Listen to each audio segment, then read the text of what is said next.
Have you been with your adult children and out of the corner of your eye when they thought they weren't looking, you saw them roll their eyes at each other? Oh, mom. Oh, dad. Oh, grandma.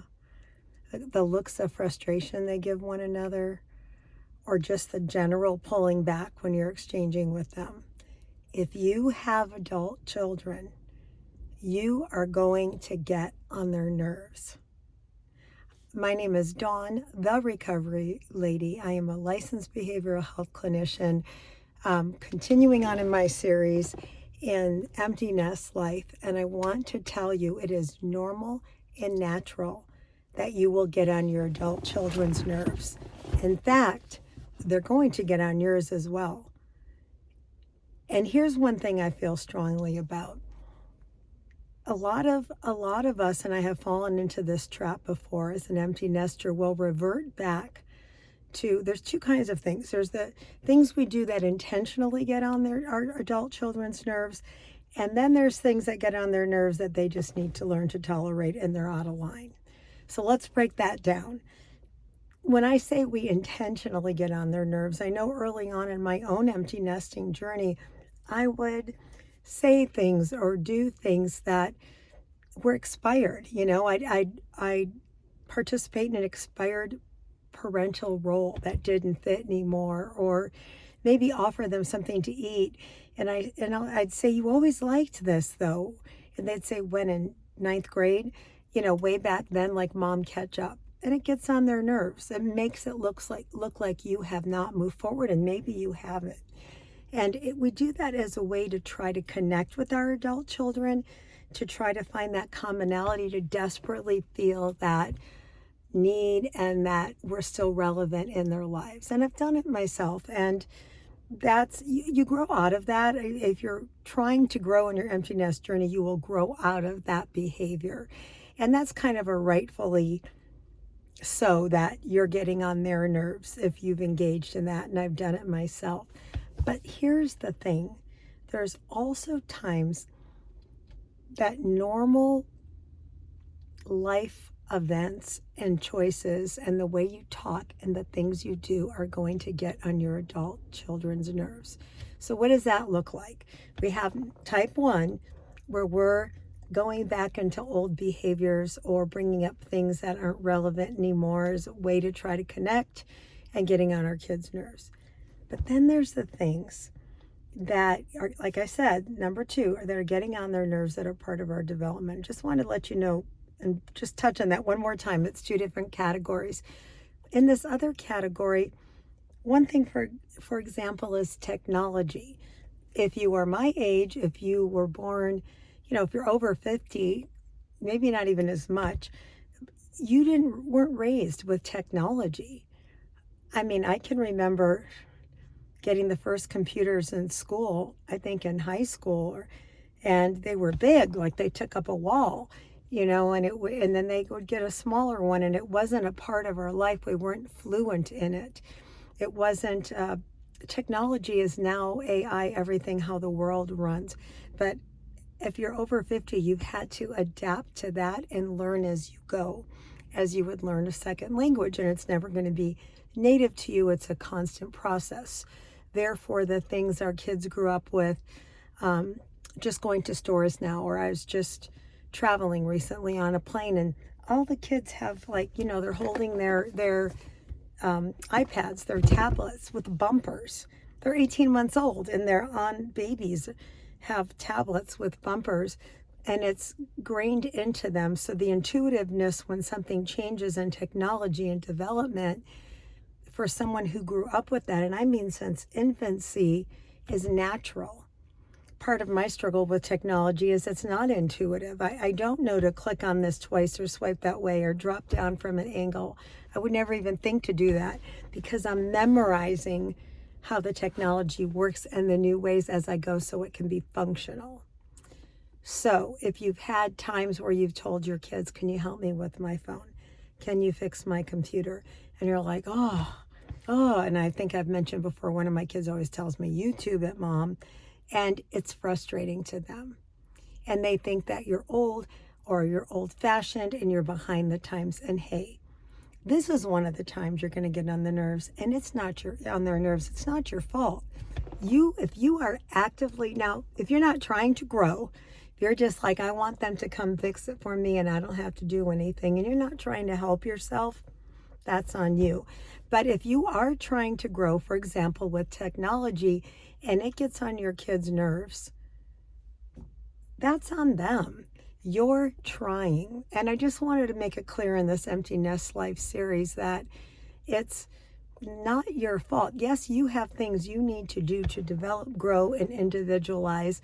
Release your children, let them live their lives. But there's stuff that it's not okay for them to treat you in certain ways, and you shouldn't allow it. I recently was traveling with my adult children, and it was like a bus tour thing, and I was at the rest stop, and a young gal, about the age of my kids, I was trying to learn how to do Apple Pay. I had never done it and just had it set up, and it took me longer, and the cashier was helping me, and this nice lady, young girl, whatever, young adult next to me helped me. And I said, thank you for doing that. I said, I want to learn this. I am trying to be modern, and I think I do pretty well, but a lot of it is not intuitive. I said, and I was telling this to this girl in line who helped me with the Apple Pay. I said, but I feel like my adult kids get short with me and frustrated with me. And she said, my mom says the same thing to me, that that I get frustrated with her. And I said, the thing is, I want to learn it. I just need somebody to take me through the steps and not roll their eyes and act frustrated, because I will memorize it. And later in that evening, I shared that with my children.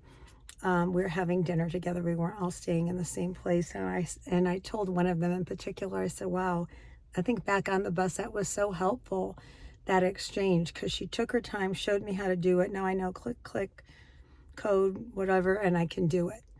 Where initially it intimidated me. And I hope it helped her too, because, we can talk about those things non-emotionally when we're not related to people. All to say, we need to be making progress in our lives. But if you are doing everything you can and your kids are short with you or rolling their eyes at you, you know what? That's not okay. You are trying in your life. You have a right to be treated with dignity and respect. And one thing I have told my adult children is, in my life and in my family, there is no tolerance for disrespecting aging people. You respect your elders. Now, hey, you might be thinking, Dawn, that's old-fashioned. No, that is respect. That is respect, and it is a biblical principle. Now, I'm not saying respect your parents who have abused you or abandoned you. That's a whole lot of healing, and you need to take a journey. But if you're interacting with them, and gosh, I've seen this, with people in their 80s. A lot of us have aging parents, 70s, 80s. And I've seen friends and people in a room, and the grandpa or grandma sitting there, and, they've lost their hearing, and, they're not quite as astute as they used to be.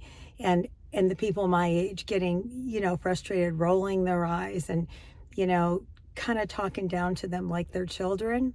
I felt that happen once with my adult kids, and we're having dinner together. And I said and I was about ready to leave. I said, I want to make it really clear. Took a tone that I don't take very often, a very non-emotional, fact, I'm dead serious tone, that I won't tolerate that. I'm not going to be talked down to. I'm not going to be minimized and corrected like I'm a child. And I set the boundary. And if that is happening to you, and if you are, I want to say this properly, if you are acting infantile, if you are doing things like category 1 to get on your kids' nerves for attention, like, oh, I don't know how to do this, hoping your kids will jump in because you need that attention, it's lame. Look, I've done it at the beginning. I tried it, not intentionally. I just found myself falling into it and had to condition myself to get out of that, because it was kind of pathetic right away. But if you're just doing you, and hey, if you're over a certain age, you aren't remembering why you walked in a room all the time, or you do lose things in rooms, and that's just the natural deterioration of our bodies. Our bodies are shutting down after a certain age. We can still function, we can still work, but we're not going to be sharp like we were in our 20s and 30s. And if your kids aren't tolerating that or making that, fun of it or comments to you, cut that off. Because on this journey of adult empty nest parenting, we want to always remember we are the parents. That's what you watch my video about, should my adult child be my best friend? Go watch that. There is a reason you can be friendly with your kids, but you're still in the parent role. Doesn't mean you're parenting them, but you're in a position where you need to be respected.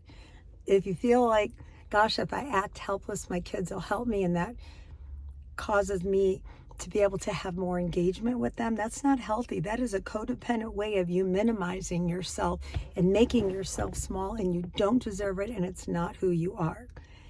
So the bottom line of this today is take responsibility for the behaviors that you've done that have got on their nerves because you were trying to engage. But don't tolerate natural life development. You're slowing down, or, hey, can you help me lift this? And one of my kids said to me, and we had a come to Jesus moment a couple times, oh, you can do it, Mom. And I'm like, you know what? I have arthritis in this area of my body now, and I can't. And, I would appreciate your help with it. And don't tolerate that. You deserve to be treated with dignity and respect, but you also need to act like an independent adult to the best of your ability. And I hope that makes sense. We never want to minimize ourselves, make ourselves small, or devalue who we are to get attention from our adult kids. Again, my name is Dawn, the Recovery Lady. Please like, subscribe, and share. I need to do more shorts because I can gain subscribers that way, and I haven't been doing it. And I'm trying to get to 200 by 2 years. I mean, right, my goal is a little low, but hey, if this is reaching you and it's helping you, God bless you. You are beautifully and wonderfully made. God knit you together in your mother's womb, whoever or wherever she was, and you're meant to be here. There is a purpose for you. Love you guys. See you next time.